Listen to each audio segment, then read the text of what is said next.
হযরত মাওলানা মুফতি ফরিদউদ্দীন রহমানী সাহেব হাফিজাহুল্লাহ। এই পর্যায়ে বিশেষ বক্তার আলোচনা, এই পর্যায়ে কোরআন ও হাদিসের আলোকে গুরুত্বপূর্ণ নসিহত পেশ করছেন আন্তর্জাতিক খ্যাতিসম্পন্ন মুফাসসির কোরআন, বিশিষ্ট ইসলামী চিন্তাবিদ হযরতুল আল্লাম মুফতি ফরিদউদ্দীন রহমানী সাহেব হাফিজাহুল্লাহ, সভাপতি কোনাবাড়ি উলামা পরিষদ। আমি হযরতকে তার গুরুত্বপূর্ণ নসিহত পেশ করার জন্য বিনয়ের সাথে আরজ করছি। আসসালামু আলাইকুম ওয়া রাহমাতুল্লাহি ওয়া বারাকাতুহু। আলহামদুলিল্লাহি ওয়া কাফা ওয়া সালামুন আলা ইবাদিহিল্লাযীনা ইসতাফা। আম্মা বা'দু ফাআউযু বিল্লাহি মিনাশ শাইতানির রাজীম। বিসমিল্লাহির রহমানির রহিম।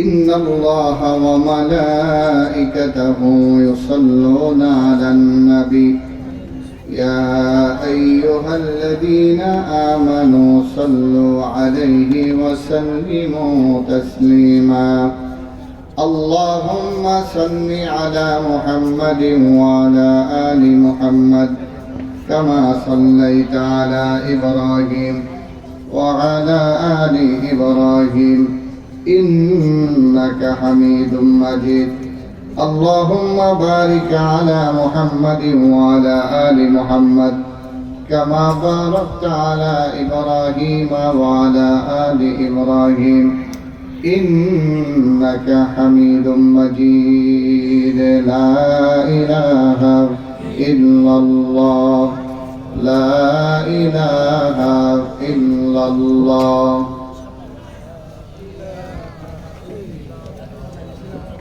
لا إله إلا الله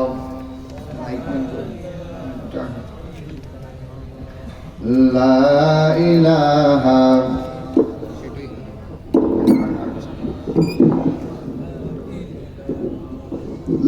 لا إله إلا الله محمد رسول الله সাল্লাল্লাহু আলাইহি ওয়াসাল্লাম।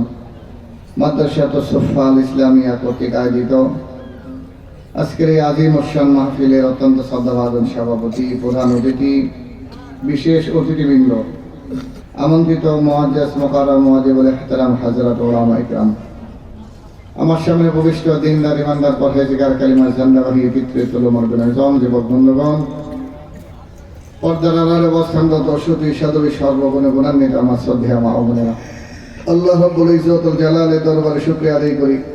আল্লাহ রাব্বুল ইজ্জতুল জালাল আমাদের মতো কতিপয় তার নগণ্য গোলামকে কোরআন ও সুন্নাহর কিছু কথা বলা ও শোনার জন্য জান্নাতি সামিয়ানার নিচে আসার বসার তৌফিক দিয়েছেন। এই জন্য শুকরিয়া আদায় করি ওই মনিবের মহান দরবারে, ওই মনিবের দেওয়া জবানটা দিয়ে ওই মনিবের প্রশংসায় সকলেই জবান করে বলি আলহামদুলিল্লাহ। সম্মানিত হাজিরিন, যারা বাহিরে আছি, আমরা জান্নাতি সামিয়ানা নিচে চলে আসি। আমরা বাহিরে দাঁড়িয়ে না থেকে সুন্দর সামিয়ানা, সুন্দর বসার ব্যবস্থা, অল্প সময় কথা কই, ওলামা ইকরাম আসবেন, কথা বলবেন। আমরা বাহিরে ঘোরাঘুরি না করে আমরা ভিতরে চলে আসি। সম্মানিত হাজিরিন, আমি আপনাদের সামনে সূরাতুল মুমতাহিনা থেকে একটি আলোচনা করব। আল্লাহ তাআলা আমাদের মা বোনদের সম্পর্কে এখানে 6টি বিষয় আলোচনা করেছেন। আমাদের সমাজের পুরুষ আর মহিলা দুইটা শ্রেণী আল্লাহ তাআলা তৈরি করেছেন, সৃষ্টি করেছেন। আমাদের দেশের মানুষের গণনা হিসাবে পুরুষের চাইতে মহিলার সংখ্যা কম নয়। বিশেষ করে আমাদের গাজীপুর কোনাবাড়ি অঞ্চল বেশি শিল্পনগরে হওয়ার কারণে আমাদের মা বোনদের আনাগোনা, মা বোনদের চলাফেরা, মা বোনদের অবস্থান এখানে তুলনামূলক পুরুষের চাইতেও কম না। অতএব ইসলাম আমাদের বোনদের সম্পর্কে, মাদের সম্পর্কে কি বলেন?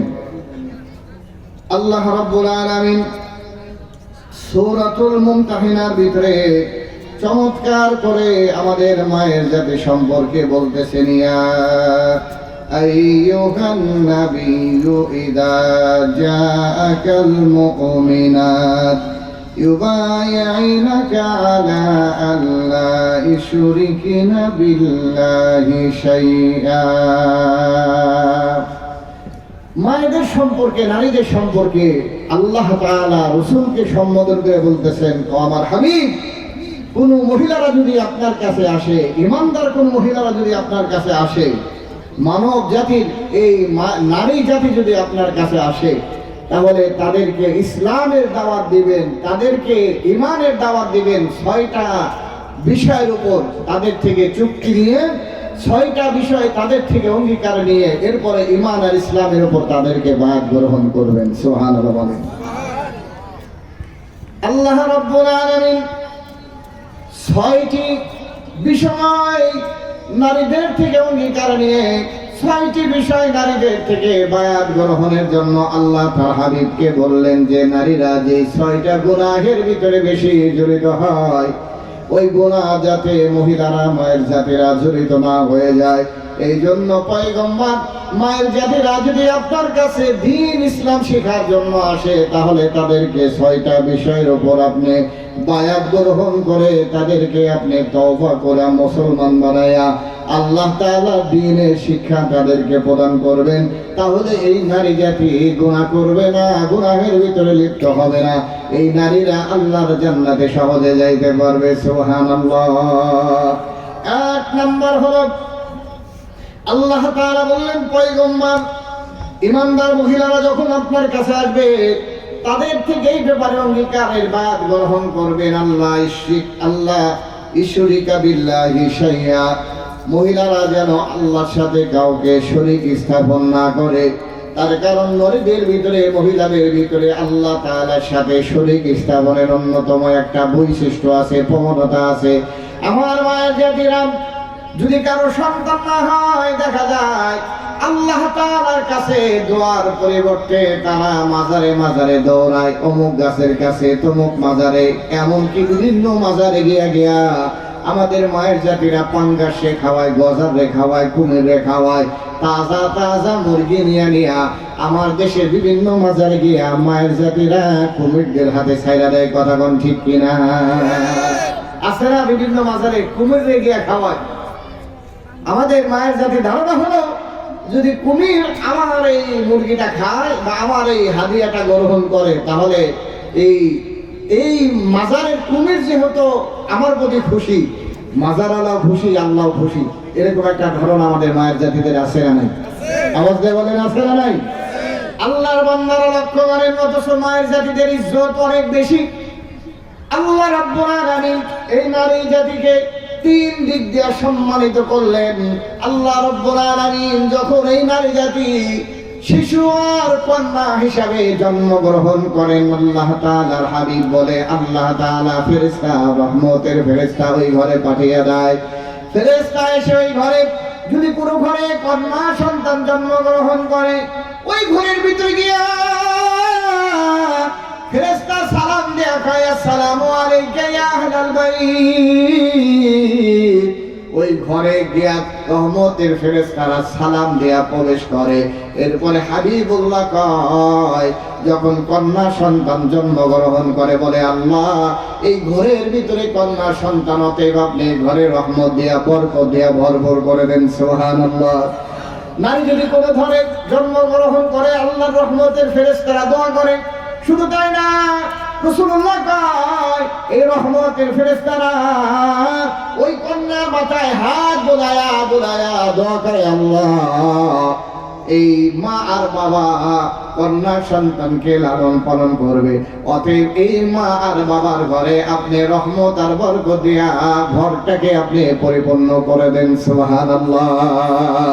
তার মানে হলো, আল্লাহ তাআলা নারী জাতিকে ইজ্জত আর সম্মান দিয়া, ও আল্লাহর বান্দা বান্দি শোনো, তোমরা কেন শিরক করবা, তোমরা কেন আল্লাহর নাফরমানি করবা? এই কন্যা যখন আর একটু বড় হয়, পয়গম্বরে আরবি বলেন, শোনো, কোন মা আর বাবা যদি 2 জন কন্যাকে লালন পালন করে ভালো ভদ্র সভ্য পাত্রের কাছে সুপুর্দ করতে পারে, আল্লাহর পয়গম্বর বলেন, ওই মা আর বাবা আমি রাসূলুল্লাহ আল্লাহর জান্নাতে একসাথে বসবাস করব। সুবহানাল্লাহ। সম্মানিত বন্ধুগণ আমার, এরপরে যখন এই কন্যাটা আস্তে আস্তে যুবতী হয়ে যায়, রাসূলুল্লাহ বলেন স্ত্রী হিসাবে তার অধিকার আর মর্যাদা ইসলাম দিয়েছে, কোরআন আর সুন্নাহ দিয়েছে। যখন যুবতী হয়ে যায়, বিবাহের উপযুক্ত হয়ে যায়, আমি আপনাদের কাছে জানতে চাই, তখন কি নারীরা পুরুষদেরকে খুঁজা খুঁজা তাদের বাড়িতে বিবাহের জন্য আসে, নাকি ছেলেরা রাজবধূ সে তারা রাজার ছেলে হিসাবে রাজকীয় সাজে তারা সজ্জিত হয়ে আর ওই নববধূর বাড়িতে গিয়া দল বল সহকারে তাকে স্বাগত জানায়া রাজকন্যা হিসাবে, বধূ হিসাবে স্বামী তার বাড়িতে নিয়ে আসে? কথা কোন ঠিক কিনা? রাজপুত্র হিসাবে বধূর বাড়িতে যায়, কনের বাড়িতে যায়, বিশাল আয়োজন করে, বিশাল বহর নিয়ে ওই কন্যাকে আনার জন্য, স্ত্রীকে আনার জন্য তারা বিশাল একটা বহর নিয়ে যায়। এটা কন্যার মর্যাদা ইসলাম দিয়েছে, সুবহানাল্লাহ বলেন।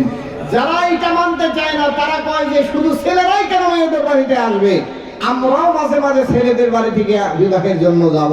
তার মানে হলো ওরা হলো বেহায়া, নির্লজ্জ, ওদের হায়া শরম নাই। কথা বলো ঠিক কিনা? আমরা অনেকদিন আগে যশোরে দেখলাম, হুন্ডা নিয়ে একজন কন্যা তার স্বামীর বাড়িতে যায়, হুন্ডা চালাইয়া কন্যা তার স্বামীর বাড়িতে যায়, কয় আমরা গ্রাম বাংলার যে ঐতিহ্য, কৃষ্টি কালচার, সংস্কৃতি পরিবর্তন করতে চাই। শুধুমাত্র ছেলেরা কেন নারীর বাড়িতে যাবে, কনের বাড়িতে যাবে?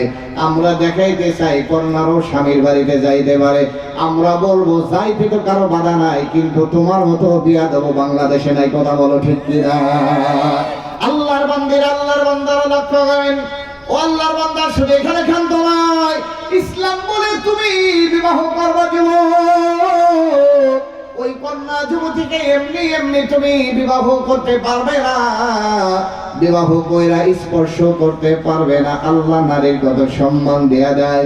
বিবাহ করার পূর্বে আগে মোহর ধার্য করো, দেন মোহর ধার্য করিয়া তাকে সম্মান দিয়া তোমার বাড়িতে আনা লাগবে। এরপরে স্ত্রীর সাথে তুমি বসবাস করতে পারবে, থাকতে পারবে। যতক্ষণ পর্যন্ত দিন মোহর না বুঝাইয়া, দিন মোহর না দেয়া যাইবা, ততক্ষণ পর্যন্ত তোমার হাতে কন্যা তো দূরের কথা, ঝাঁটার বাড়ি খাওয়া লাগবে। কথা কোন ঠিক কিনা? ইজ্জত দিলে মোহর দিয়ে আনতে হবে, কিন্তু ইসলাম মানে না এখন মোহরের পরিবর্তে যৌতুক দিয়ে মায়া দেওয়া লাগে। কথা বলেন ঠিক কিনা? ইসলাম যৌতুকের কথা নিষিদ্ধ করে দিয়েছে। রাসূলুল্লাহ বলেন, কোন ছেলের পরিবার বা কোন এই স্বামীরা, যুবকরা, বররা যদি মেয়ের পরিবারের কাছ থেকে জোর করে যদি একটা টাকাও যৌতুক হিসাবে গ্রহণ করে, রাসূলুল্লাহ বলেন ওই 1 টাকা খাওয়া আর কুকুরের পায়খানা খাওয়ার মাঝে কোনো ব্যবধান নাই। তার মানে হলো যুবক, যৌতুক হিসাবে শ্বশুরের বাড়ি থেকে যদি 1 টাকা গ্রহণ করে খাও, হুন্ডা তো মারবা দূরের কথা, 1 টাকা খাওয়া মানে কুকুরের পায়খানা খাওয়ার মাঝে কোনো ব্যবধান নাই। নাউজুবিল্লাহ। এই জন্য সম্মান দিয়ে মায়ের জাতিদেরকে আনা লাগবে, তাদের মোহর দেওয়া লাগবে।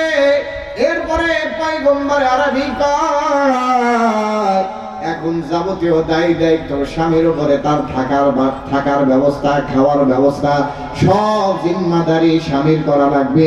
থাকা, খাওয়া, বাসা ভাড়ার কোনো জিম্মাদারি আল্লাহ নারীদেরকে দেয় নাই, শরীয়ত নারীদেরকে দেয় নাই। ও বাবা, যারা এখানে আছেন, আমি আপনাদের কাছে জানতে চাই, তাহলে ইসলাম বলে মোহর দিয়ে আমরা বাসা ভাড়া তুমি দিবা, খাবার দাবারের ব্যবস্থা তুমি করবা।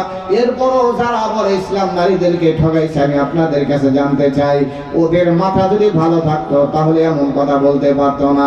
তার কারণ যারা এমন কথা বলে ইসলাম নারীদেরকে ঠগাইছে, ওরা সুস্থ মস্তিষ্কের অধিকারী না, ওরা হলো রাত বেরাত বোতল খাইতে খাইতে ওদের মাথা নষ্ট হয়ে যায়। এই জন্য ইসলাম ওদের ভালো লাগে না, ইসলাম সম্পর্কে বাজে মন্তব্য করে। কথা বলেন ঠিক কিনা? সম্মানিত বন্ধুগণ আমার, এরপরে আল্লাহ তাআলা পয়গম্বর বলেন, এই বধূ আস্তে আস্তে সন্তান আদি তার পেটে আসলো, জন্ম দিল। রাসূলুল্লাহ কয়, নারীর মর্যাদা কত জানো? কোন বধূ যদি সন্তান পেটে আসার পর জন্ম দেওয়ার সময় এখন অনেক মা সন্তান ডেলিভারির সময় তার কিয়ামত হয়ে যায়, অনেক মা দুনিয়া থেকে বিদায় নিয়ে যায়, অনেক মা পুঙ্গ হয়ে যায়। রাসূলুল্লাহ কয় কোন যুবতী যদি কোনো মা যদি তার সন্তান ডেলিভারির সময় দুনিয়া থেকে বিদায় নিয়ে যায়, রাসূলুল্লাহ বলেন ওই মা সাধারণ মওত হয় নাই। রাসূলুল্লাহ কয় তার মওতটা হলো শাহাদাতের মওত। তার মানে হলো সন্তান ডেলিভারি করতে গিয়ে যদি কোনো নারী দুনিয়া থেকে বিদায় নিয়ে চলে যায়, আল্লাহর হাবিব কয় মরতে দেরি হয়, আল্লাহর জান্নাতে যাইতে সে দেরি করবে না। আল্লাহু আকবার বলেন। ইসলাম নারীর অধিকার আর মর্যাদা দিল। ও আল্লাহর বান্দা বান্দি এলাকার মা বোনেরা শোনো, রাসূলুল্লাহ কয় এরপর যখন আপনি মা হয়ে গেলেন, আল্লাহর পয়গম্বর কয় মা হিসেবে আপনার কত মর্যাদা। আল্লাহর পয়গম্বর বলেন মা বিন ওয়ালাদিন বাদিন ইয়ানজুরু ইলা ওয়ালিদাইহি নাযরা রাহমা ইল্লা কাতাবাল্লাহু লাহু বিকুল্লি নাযরাতিন হাজ্জাতাম মাবরুরা।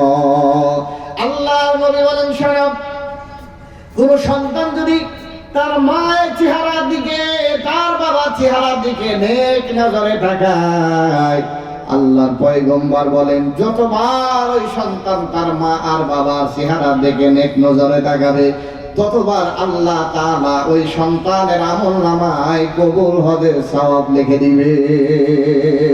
জোরে পাওয়া যাবে না সুবহানাল্লাহ?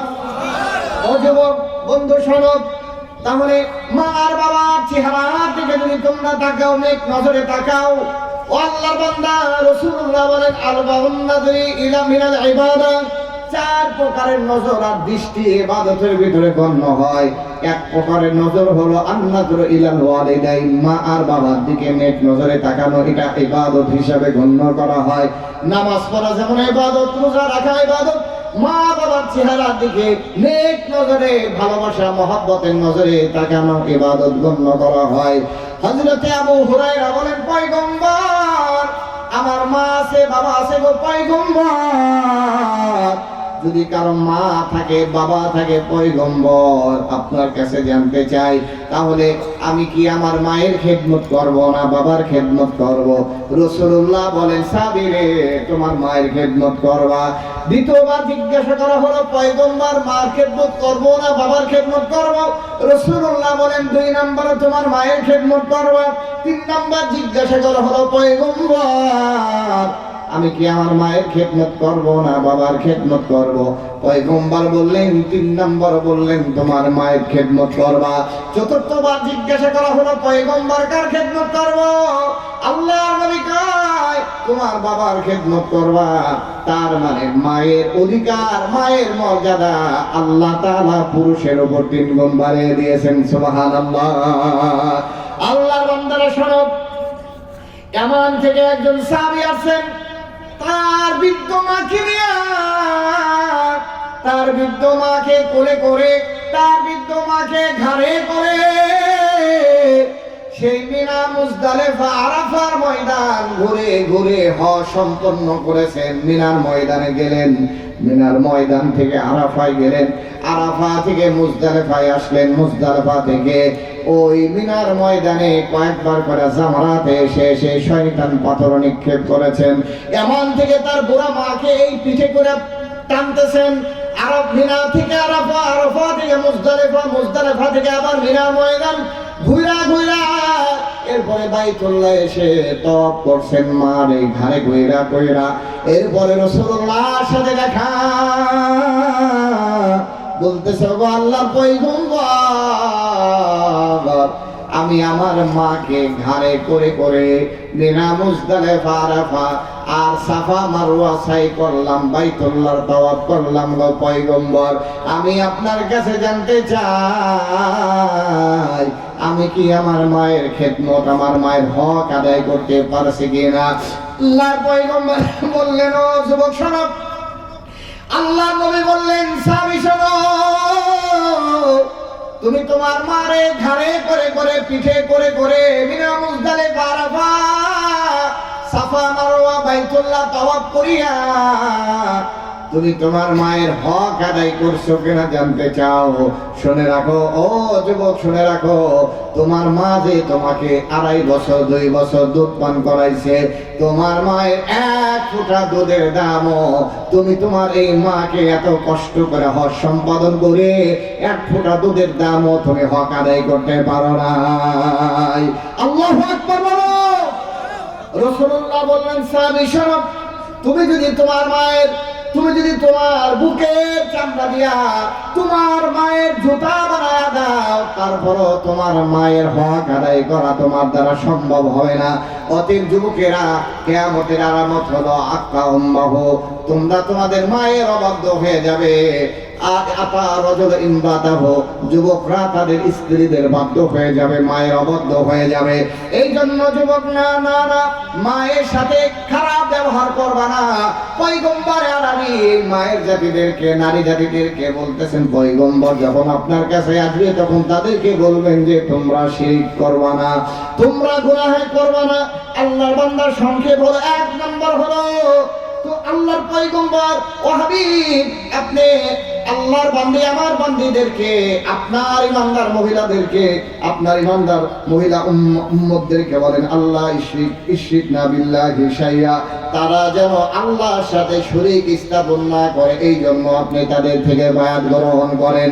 আল্লাহর নবী সাহাবী বললেন, ও সাহাবী, আল্লাহর নবী বললেন, সাহাবী বললেন, ইয়া রাসূলুল্লাহ, আমরা ওই মরুভূমির উট দেখলাম আপনার সম্মানাতে আপনার পায়ে চুম্বন করে আপনার পায়ের দিকে নত হয়ে যায়, তাহলে কি আমরা ইনসান হয়ে আপনাকে সম্মান করে আপনার কদম মুছি করতে পারবো না? আপনার সম্মানাতে আপনার সামনে থেকে আমরা মাথা ঝুঁকায় দিতে পারবো না? পয়গম্বর বললেন, শোনো শোনো শোনো, আমি যদি সেজদা করা যদি কোনো মানুষের জন্য জায়েজ থাকতো, তাহলে গোটা দুনিয়ার নারীদেরকে বলে দিতাম তারা যেন তাদের স্বামীদেরকে সেজদা করে। সেজদা করার অনুমতি নাই, এই জন্য স্ত্রীদেরকে স্বামীদেরকে সেজদা করতে আমি বলি না।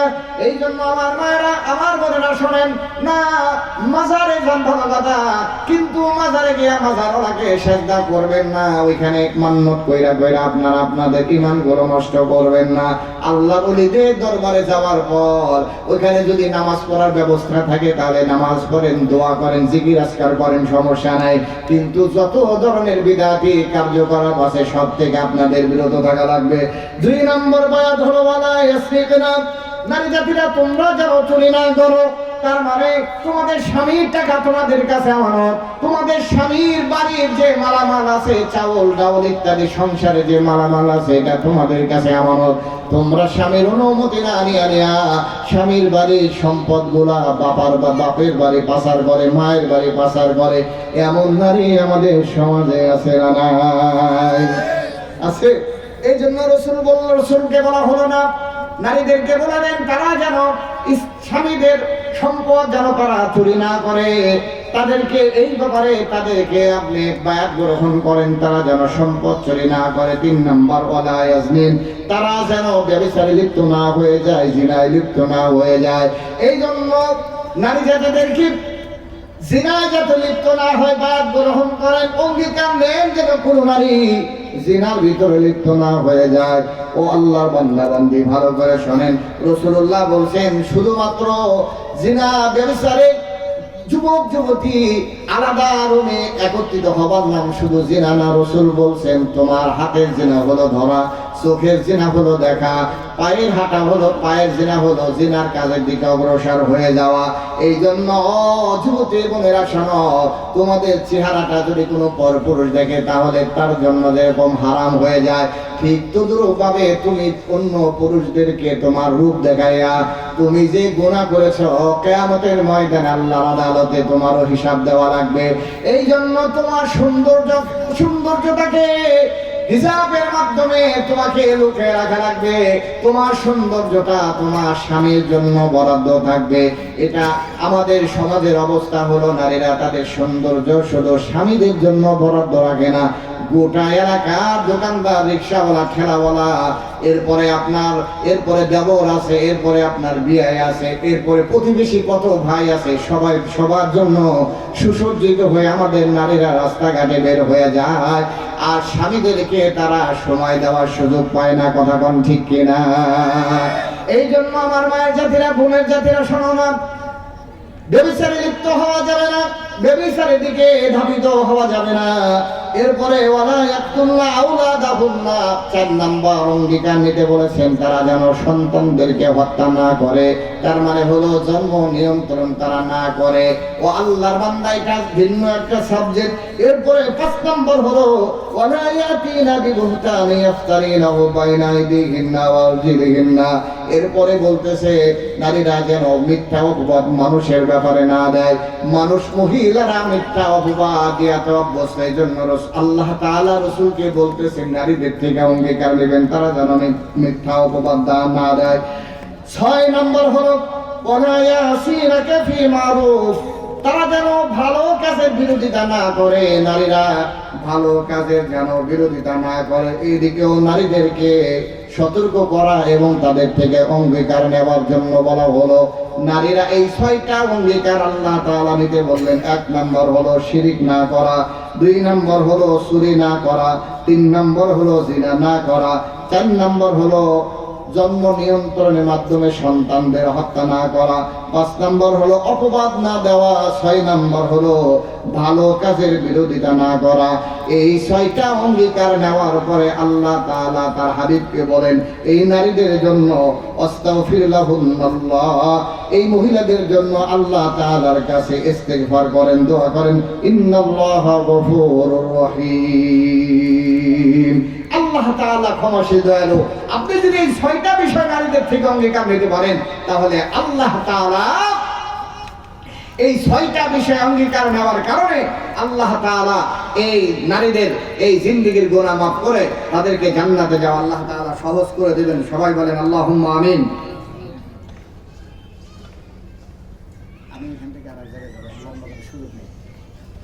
সম্মানিত হাজিরিন, এবার আসেন, এটা একটা মাদ্রাসার মাহফিল।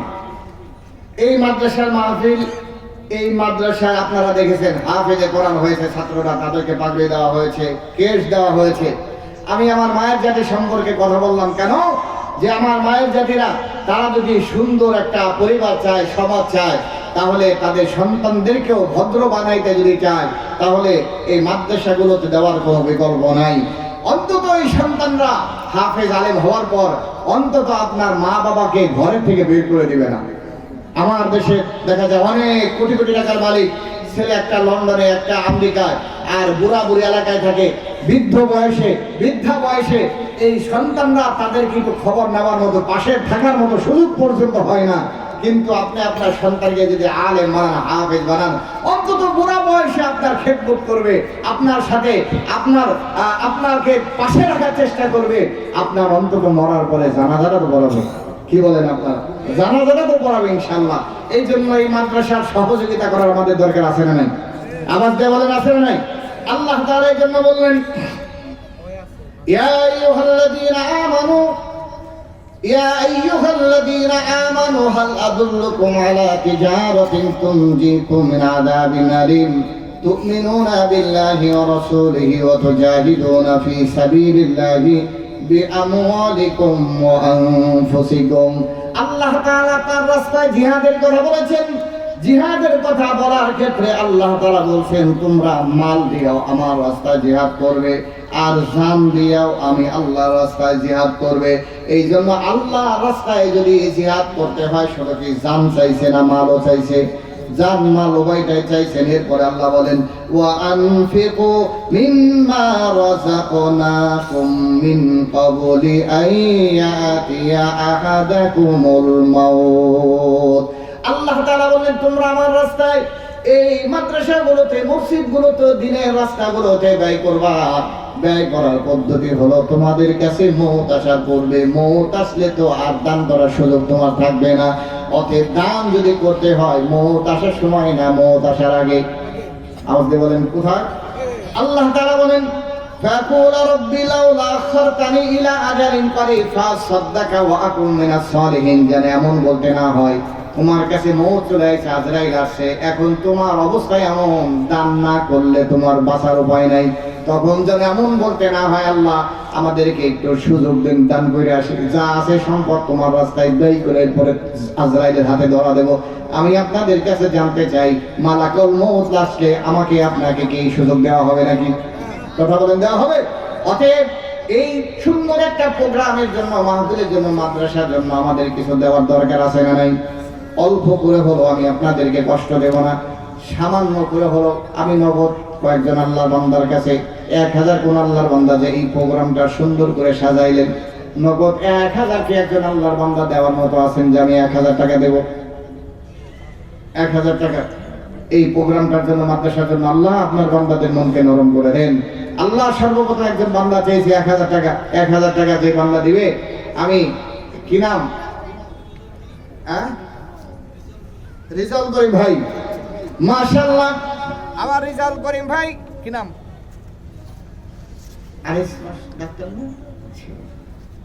আমার রিজাউল করিম ভাই 1000 টাকা আল্লাহ কবুল করেন, মঞ্জুর করেন। আমাদের আরেকজন প্রিয় ব্যক্তি ডাক্তার সাহেব আমাদের অনেক মহব্বতে নগদ 1000 টাকা দিয়েছেন, আল্লাহ কবুল করেন, মঞ্জুর করেন।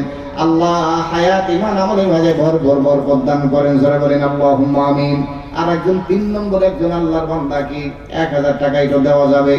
আমি আপনাদের কাছে মাহফিলের জন্য, এই মাদ্রাসার জন্য 1000 টাকা 3 নম্বর একজন আল্লাহর বান্দা, 3 নম্বর একজন আল্লাহর বান্দা। আমি আপনাদেরকে বেশি কষ্ট দেওয়ার সুযোগও হবে না, অনেক দূর থেকে আসি, তাড়াহুড়া করে যে রিজাল্ট করে ভাই মাশাআল্লাহ নগদ দিয়ে দিয়েছেন, আল্লাহ কবুল করেন, মঞ্জুর করেন। 3 নম্বর একজন আল্লাহর বান্দাকে একটু দেওয়া যাবে, একটু কষ্ট দেবো আপনাদেরকে। 3 নম্বর একজন আল্লাহর বান্দা, যদিও মানুষ বেশি নাই, তারপরে এখানে দেওয়ার মতো মানুষ আছে। 500 টাকা, 2 জন 1000 করে পাইছি, 500 টাকা সর্বপ্রথম একজন মানুষ যে আমি 500 টাকা দেবো, 1000 টাকা তো দিতে পারলাম না, অন্তত 500 টাকা একজন আল্লাহর বান্দাকে একটু দেওয়া যাবে যে নগদ ওদের আমি মাহফিলের জন্য 500 টাকা। আল্লাহ আপনার বান্দাদের মনকে নরম করেন। এই জুমার রাত দোয়া কবুলের রাত, জুমার রাত দোয়া কবুলের রাত, এই রাতে দোয়া কবুল হয়।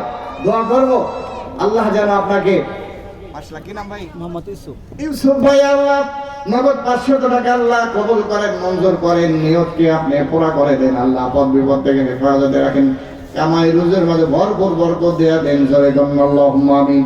2 নম্বর 500 টাকা একজন আল্লাহ বান্দা যে হলো 500 টাকা, বেশি চাই নাই, বর্তমান 500 টাকা তো আর কেমন কিছু না, বাজারে নিল 500 টাকায় কিছু পাওয়া যায় না। একজন আল্লাহ বান্দাই কি না ভাই? সুজন ভাই 1000 টাকা নগদ আল্লাহ কবুল করেন, মঞ্জুর করেন। যে নিয়তে দিয়েছে আল্লাহ নিয়তকে পুরা করেন, আপদ বিপদ থেকে হেফাজতে রাখেন। মালিক আল্লাহ কিয়ামতের ময়দানে মাহফিল নাজাতের ওসিলা বানায় দেন। কি নাম? কি নাম? জানি না। আরেকজন ভাই 500 টাকা নগদ আল্লাহ কবুল করেন, মঞ্জুর করেন। আল্লাহ যে নিয়তে দিয়েছে আপনি আপনার বান্দার নিয়ত ভালো জানেন, পুরা করে দেন, আপদ বিপদ থেকে হেফাজত করেন। কি নাম ভাই? মোহাম্মদ দুলাল। দুলাল ভাই মাশাআল্লাহ, আল্লাহ কি নাম আঙ্কেল? মাশাআল্লাহ আমার দুলাল ভাই 500 তো আমার মুরব্বি বাবা 1500 টাকা নিয়ে আছে। আল্লাহ নামও বলে নাই, আল্লাহ কবুল করেন, মঞ্জুর করেন। আল্লাহ বুড়া বাবার হায়াতের ভিতরে বরকত দান করেন। যারা 1500 1500 দিয়েছে আল্লাহ কিয়ামতের ময়দানে মাহফিল নাজাতের ফয়সালা করে দেন, জোরে বলেন আমিন। আর একজন আল্লাহ বান্দা পাওয়া যাবে, 500 করে আর 2 একজন আল্লাহর বান্দা। আল্লাহ আপনার বান্দাদেরকে মনকে নরম করে দেন, দেওয়ার মতন সুযোগ করে দেন, জোরে বলেন আল্লাহুম্মা আমিন। 500 টাকা আরেকজন আল্লাহর বান্দা, আল্লাহ কয়েকজন দিয়েছে, আল্লাহ আপনার বান্দাদের মনকে নরম করেন, দেওয়ার মতো সুযোগ দিয়ে দেন। আল্লাহ 500 টাকা করে, আরে কি নগদ না হলে কি 2-1 দিন পরে দিতে পারবেন? এরকম কেউ আছেন যে আমি এই মাদ্রাসার মুহতামি সাহেবের কাছে নগদ পরে 2-1 দিন পরে দিয়ে দিব, এরকম কি কেউ আছেন? 500 টাকা 1000 টাকা দেওয়ার মতো যে পরে দিয়ে আল্লাহ আল্লাহ আপনার বান্দাদেরকে দেওয়া সহজ করে দেন। মাশাআল্লাহ কি নাম ভাই? হযরত আলী ভাই নগদ 500 টাকা আল্লাহ কবুল করেন, মঞ্জুর করেন, আপদ বিপদ থেকে হেফাজত করেন, কামাই রোজের মাঝে বরকত দেন, জোরে বলেন আল্লাহুম্মা আমিন। আল্লাহ আপনার বান্দারা তাদের সামর্থ্য অনুযায়ী দিচ্ছে, কবুল করে নেন। কে? সোহাগ মিয়া 1000 নগদ। কি নাম? মোহাম্মদ কবির হোসেন। কবির হোসেন।